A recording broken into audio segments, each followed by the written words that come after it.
You now have more than 1 million YouTube subscribers. Isn't that bizarre? How did you actually get started investing? I started picking stocks. I didn't even know really what these businesses did. Almost all of them went down by like 30 to 40%. And it was at that point that I realized, okay, I'm probably not going about it the right way. How would you describe your investing today? After a little while, I switched back to a stock picker. But the way I was thinking about it was so different that second time around. I was an investor I got in that in 2016. It like 10x. Any investing advice to leave people with? Buy and shut up. Welcome to Get Started Investing, a show where we help you make the most of your money. My name is Bryce, and as always, I'm joined by my equity buddy, Ren. How are you going? I'm very good, Bryce. Very excited for this episode. Today, we are interviewing a fellow, what do we call ourselves? Financial content creator, financial educator. Financial media luminary. Yeah, financial media, yeah. So we've loved doing this on Get Started Investing recently, speaking to people who are in the same space as us and asking them how they manage their money, how they think about money, and in particular, how they invest. And today we are speaking with Brandon Van Der Kolk. It was back in February of last year that Michael Burry first warned this data center hub will power China's AI development for decades. That equates to over $100,000 of national debt per person. Yes, so you may be familiar with Brandon. He has created an amazing YouTube channel called New Money. He started at the same time that Ren and I did back in 2017. Now has over 1 million followers on his YouTube channel, creating content to help educate us and understand more about what's going on in the share market. Yeah, what are we doing? You know? I know. We certainly do not have 1 million subscribers on YouTube. So if you are someone who enjoys YouTube and you're not yet following Get Started Investing on YouTube, this is our call for you to go and follow. Please. With this, in this interview, we cover the entire story of Brandon. Just like us, his story started by scratching his itch and wanting to learn about investing. And so we unpack how he started thinking about money, how his investing journey started, the stocks and the process that he took to start investing in individual stocks, and then sort of close it out with how he's investing his money today. And also thinking about growing his business. As we said, 1 million followers. He has ambitions to be bigger. So this covers both the entrepreneurial side of Brandon and his investing side. Yeah, so if you want more from Brandon, check out the New Money YouTube channel. If you are in need of support on YouTube, he also has a consulting business that has had some big early wins. Yeah. Maybe we need to take him up on that. But without any further ado, let's get to our conversation with Brandon Van Der Kolk. So Brandon, welcome to Get Started Investing. Yeah, thanks guys. Thanks for having me on. It's been a while between drinks. It has been. I think I was on one of the OG podcasts. Years ago. Yeah. I remember it would have been like 7 years ago, I think. I reckon. Yeah. Long time ago. Yeah. Good to be back. Well, here we are. Yes, here we are. Well, we're going to go back even further and talk about growing up and your money. How did you think about money when you were younger? I didn't really think about money very much when I was young. I did have an interest in money and growing things. I think I didn't actually realize this, but I used to play a lot of the tycoon kind of video games, Railroad Tycoon, things with Age of Empires, things with an economy behind it. Yeah. But I never made the connection, and my parents never really taught me all that much about money. I didn't really get switched on properly until I finished my physio degree, at which time I realized I looked around at the salaries that I might make as a physio, and I was like, this is underwhelming. I had high ambitions and I wanted to achieve those higher salaries, but I realized to do that as a physio, you kind of need to own your own practice. Yeah. I wasn't very interested in doing that. So at that time I was like, okay, how do I take my salary and turn it into more money? And at that point I got switched on to stock market investing. I didn't know the faintest thing about the stock market. I knew people bought and sold stocks. I didn't really know what it meant, but I started learning. And it's kind of that moment where I started investing that I realized I'd always had this interest in money and in growth, and starting the YouTube channel, which came shortly after.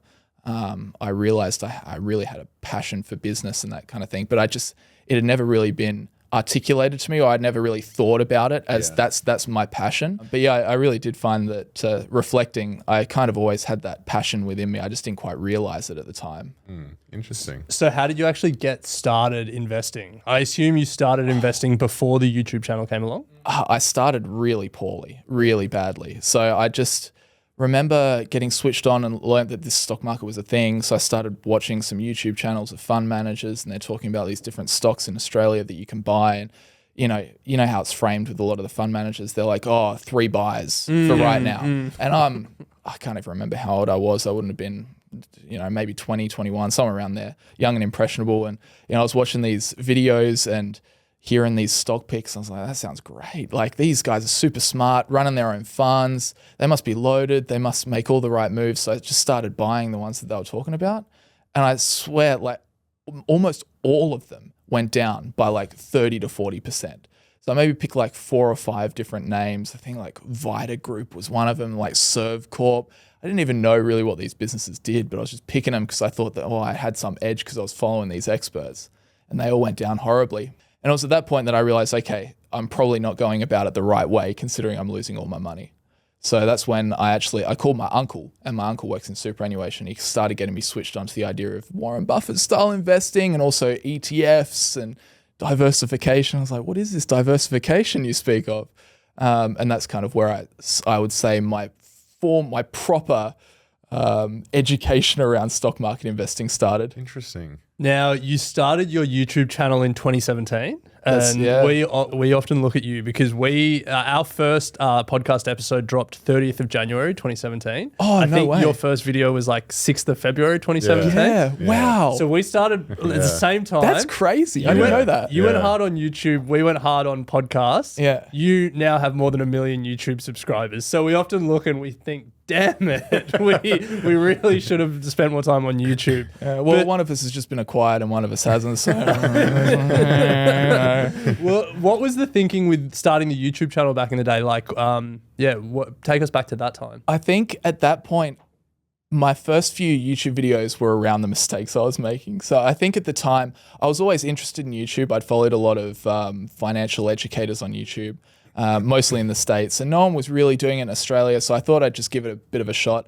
And some of the first videos, I think, was talking about the mistakes I made, and also... Well, let me jump in here because I actually know the first YouTube video that you ever released, which was the small investor's secret weapon. Oh, do you remember what the secret weapon was? No, I have no idea. I can't remember. To be honest, I didn't watch the video. Yeah, it's okay. No, fair enough. But yeah, I got no idea what the secret of the small investor is. Probably buy an index fund and shut up. Yeah. Hey, don't try and pick these crazy companies. But I remember early days, well, at least when I started really tuning into your account, before we'd even met, you had a very heavy value tilt. Yeah, so I think that was the arc that I took. So I started picking stocks and I did it terribly.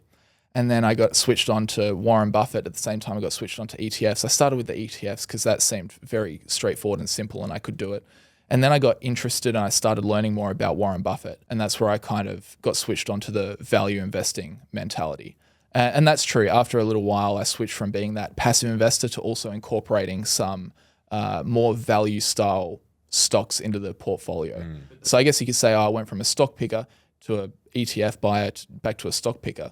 What makes you think, you're going to be better at it this time around? But the way I was thinking about it was so different that second time around. And sure enough, like following the strategies that Warren Buffett puts forward, it makes all the difference. And, putting your frame of mind is, rule number 1 is don't lose money, and checking all those things that could kill you and making sure that you don't kind of fall into those traps. Going into that as a basis of like first principles way of thinking about picking stocks set me up much better. And my performance after that was much better as well. So it's like, oh, okay, there you go. Proof's in the pudding. Investing's easy. Yeah. Who would have thought that following the greatest investor of all time? Who would have thought? Gosh, you're onto something there. So you went stock picker, ETF investor, back to stock picker. Yeah, I still invest in ETFs as well, but yeah. Yeah. How would you describe your investing today? I want to say I'm like 60, 70% passive and then 30% active, but kind of like that core and satellite a little bit. But I think realistically, because when you hit maybe a winner in the active side of the portfolio, it tends to grow. So it throws the percentages out of whack. So I think I'm probably now, if you looked at the numbers, maybe 40% passive, even maybe 30% passive, and the rest is active. But that's not by, I guess, design. That's just by the fact that the active side has grown at a quicker rate than the passive side has. If that makes sense. So you pick some winners, is what you're saying. Yeah, well, I mean, I don't put it down to my expertise or whatever. There's a lot of luck in there. Like I was an investor in, I still am an investor in Tesla, but I got in that in 2016, and then it like 10x'd. a couple of other ones like a Google or a Facebook, or it's now Meta, where you bought them at the right time. Like there was a time where Meta was absolutely crushed and the price was very, very low. Yeah. And there was all doom and gloom about metaverse spending, but the fundamental ad business was still very sound. So like you buy around there and it just happens to be a multi-bagger now, but you can't control that. Like you hope it happens, and I'm lucky that it has, but I'm not going to sit here and be like, but you can control when you buy, which is what. Yeah, you can control what you buy, but I guess, exactly. We'll unpack some of the positions in your portfolio in a little bit, but I think, you now work for yourself, run your YouTube channel, and like a consulting business, I guess, for other YouTubers and content creators as well. How do you manage your money just holistically in terms of what do you do once it hits your pay? Like, do you pay yourself? Is it lumpy? Kind of just talk us through the process. Yeah, the business income is lumpy. It was much lumpier back when it was just kind of sponsorship and AdSense. And that's kind of why I took the approach of also starting to edit for clients as well. Yeah, I mean, I really enjoy that side of the business, but it's also just to stabilize the revenue a little bit because I've got salaries to pay, like I'm sure you guys as well. So you do need to have that stable source of income to make sure you don't sweat and keep you up at night. So that's like the business side of things. But in terms of personally, I was just paying myself a dividend out of the company. But that's changed recently because I'm trying to increase my borrowing capacity for property. Nice, so I'm just starting to pay myself. I don't know whether this is the exact right thing to do, but I'm starting to pay myself just as an employee so that I can get the kind of pay slips, which the banks tend to favor. Because I don't know if you guys have gone about it as business owners, but we did. Banks, it's bloody hard. It's so hard. So even though we did the same thing, used pay slips as our form of income proof. Yeah. Because we're majority owners of the business, they still say, nice try, guys. But damn it. But you've got to go over here. But what it does, it reduces the number of lenders that you can actually go to. And I think me personally, had 2 or 3 banks that would only look at payslips. The one key piece of information we're leaving out here is that we were unprofitable at the time. Yeah. So that, like, if we were profitable, I think things would have been a little bit easier. But because we were unprofitable, it's like the company's losses are then reflected in your borrowing capacity. Right. So get your company profitable if it's not profitable. Should have gone with the argument of Wall Street. Well, surely the less profitable my business is, the more it's worth, right? All these IPOs on Wall Street, you're like, good point. If I'm bleeding money, this actually stands to increase my... We should have stopped selling anything and said we're pre-revenue. Pre-revenue. Yes. Yeah. Then that would have been, Alec, you can have as much money as you want. Pre-revenue. It is something you don't think about, though, as going into these things, is the impact when you get to these points in your life on simple things like that. It is tricky. It's things that you don't really think about. I mean, I would never have thought going to a mortgage broker, them telling me that, you run a business that's doing well. Yeah. Your borrowing capacity is going to be less than the 9 to 5 that's on a it's wage. Like, well, I've taken all this risk to build this. Yeah. And it's like... Yeah, and even when it kind of starts paying off and they still tell you, no, your borrowing capacity is still less than that guy over there. Yeah. You're like, oh, what? Yeah. But, I can understand they're all about, risk. Their model of risk I disagree with, but that's because I'm on the other end of it, I guess. Start your own bank, I guess. Yeah, here we go. Jeez, that's a whole nother kettle of fish. I might need your guys' help for that. Brandon, you said you've started paying yourself now, giving yourself a paycheck. So we want to unpack what you do when that money hits your account. Do you have like automated transfers set up? Do you have any automated investing? How do you actually just manage money week to week, fortnight to fortnight? Yeah, that's a good question. I don't know if I can add too much to this. This is probably one part that I need to be stricter on. Okay. Because I don't have very strict rules. My mentality is just make sure that the money coming in far exceeds the money going out, and then I'll be okay. But I do advise people to really hone in on what they're spending and whatnot. A lot of people have the mindset generally of always spending less, like save more, save more, save more, save more. I've tried to think the other way. Where instead of maybe focusing, because you can only save your way down to zero, right? But I've always had the mentality of try and make more. Try and grow the business, get it bigger, get another client, get more YouTube videos out there, increase the revenue. For me, I think that makes better sense, not for everybody, but for me, because when you think about increasing your income, sky's the limit. But if you think about saving your money, you hard cut at zero. But obviously you can't get to zero because you always need to spend money. So. So then How do you allocate into the market if you don't have like a rhyme and rhythm to once money hits your account, what you do with it? Are you consistently investing? Is there a routine? Yeah, to definitely. So I used to pay myself a quarterly dividend, and when I did so, I just chuck some money. Quarterly. Yeah, quarterly dividend. I mean, imagine just getting a lump sum and having to live on that for a quarter. We complain about monthly pay. Oh, okay. We complain about monthly. I didn't think about that. Do you guys pay yourselves as employees? How do you guys? Yeah, we Okay, do it fortnightly, but when I was at Coles, I got paid monthly. You were fortnightly at Woolies, or were you monthly? We're monthly at Woolies, yeah, it sucks. Oh, true. Yeah, how every 3 months. Yeah. But I mean, when that third month comes around, oh boy, baby. Let's go. So when you pay yourself that quarterly dividend, you'd then take a chunk of that and Fully put franked. it in your brokerage. Yeah. True, fully franked. Well, that means you were profitable. So well done. I don't know. My accountant handles it. I'm just sitting here. I'll just take the money and run. Nice. No, but yeah, when that money comes in, I'll send some to my brokerage account and just invest in ETFs.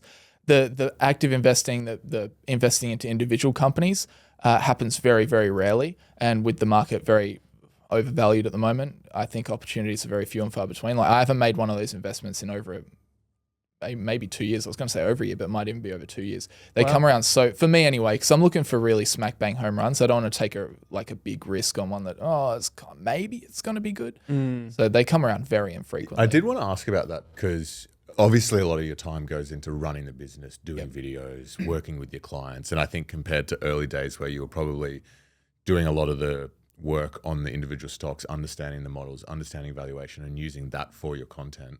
Like how much time, you said you haven't done an individual investment in 2 years. Like are you still doing it, but I'm still there's no looking opportunities, or you've kind of just... Yeah, no, I'm still looking into it. One of the companies I've recently looked into, mainly because it's going crazy at the moment, is Palantir. Just haven't, not for a potential investment. Warren Buffett wouldn't be buying that. No. But I looked into it because it's just gone gangbusters. I'm like, okay, what are people thinking about this thing? So I was kind of interested in that. So a lot of the research that I do for the content still keeps me in it, I guess. Yeah. But yeah, you're right. Just the actual pulling the trigger and hitting the buy happens very infrequently, but that's mainly a function of the fact that the market's really expensive. So, what does your portfolio look like today? You mentioned before that sort of core satellite split, but give us some idea of like how you split that core and some of the satellite. Yeah, so I would like to be at like a 30% active and 30% active, 70% passive.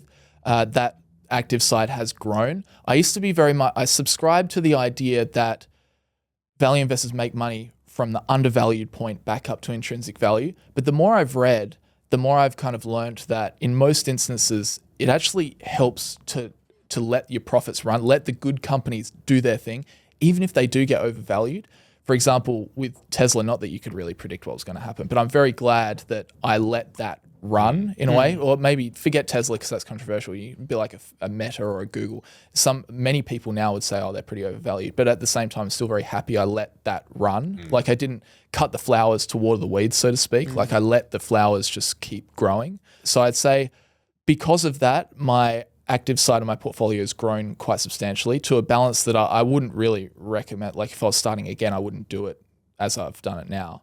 But in terms of actually ongoing investing, most of it now is just passive. It's just that the passive side's got a bit of catching up to do, I guess. And specifically, what are you investing in the passive side? So I can't remember the exact tickers, but I just invest in a diversified Australian market ETF, just a cheap ETF, and the S&P 500. And occasionally the Global 100. I don't know. You guys probably know the tickers better than I do. Yeah. But yeah, I mainly the S&P 500 over the other two. But I make sure that I contribute to all of them. Yeah. Nice.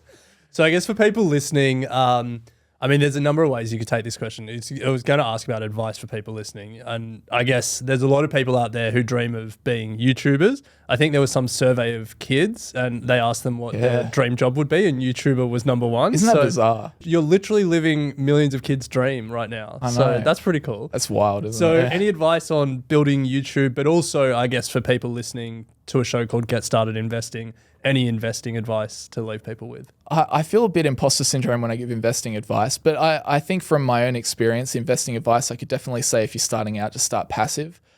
start with something like an S&P 500 index fund, feel the emotions of stock market investing. I don't know if this is similar advice to what you guys give. You guys are probably better people to ask. Oh, it's we your literally, shit. we literally all started at the same time. What do you guys? Yeah, what do you guys kind of say to new people that kind of come up? Do you Exactly what you recommend said. the passive approach? Start passive, start small, figure it out. Yeah. Build Get a from feel. there. Once you get hooked, you'll be on your way. And if you start passive, you're kind of building your wealth for the long term because you're not going to sell those anytime soon. And then if you find that you've got maybe an itch that you need to scratch with the individual companies, then you can start to learn more about that. In terms of starting a YouTube channel, I think just doing something you're passionate about, really. There's a lot of saturation. I wouldn't say try and copy someone else because I think there's a lot of people trying to copy everybody else at the moment, like everyone's copying Mr. Beast. Hard bloke to copy. You need a lot of money to copy him. Yeah, true. But I think it's becoming very saturated. I think what works is people being their own selves. Like I think that's why you guys work so well. Is that you're not trying to be someone else. You guys are just trying to be yourselves, and the banter that you guys have, being friends with each other, works really, really well. Same with my channel. I just try and keep the quality high, do my research. I'm not trying to be anyone else apart from myself, kind of thing. And that over time, I think people come to trust that. So that's kind of what I'd say, starting a YouTube channel, but also don't expect overnight success. You do have to kind of keep toiling away. And also if you are toiling away and you're not getting anywhere, the thing I would say is to try something slightly different as well. Just try and make sure you try in different, approaches to content, different styles of videos, because the more you experiment in the early days, I wish I experimented more in the early days because I would have found what worked much faster. If that makes sense. I mean, you're in a pretty good spot right now. Yeah, I'm real happy. Yeah, I'm pretty lucky as to how it's all gone. But, yeah. So what does the future look like for you, Brandon? Like, what are you working towards to close out? Like, if we were to interview you again in a few years' time, like, what's the future? I think I'll still be making YouTube videos. I feel pretty fulfilled on the YouTube front at this point, so I'm pretty comfortable there, which is great.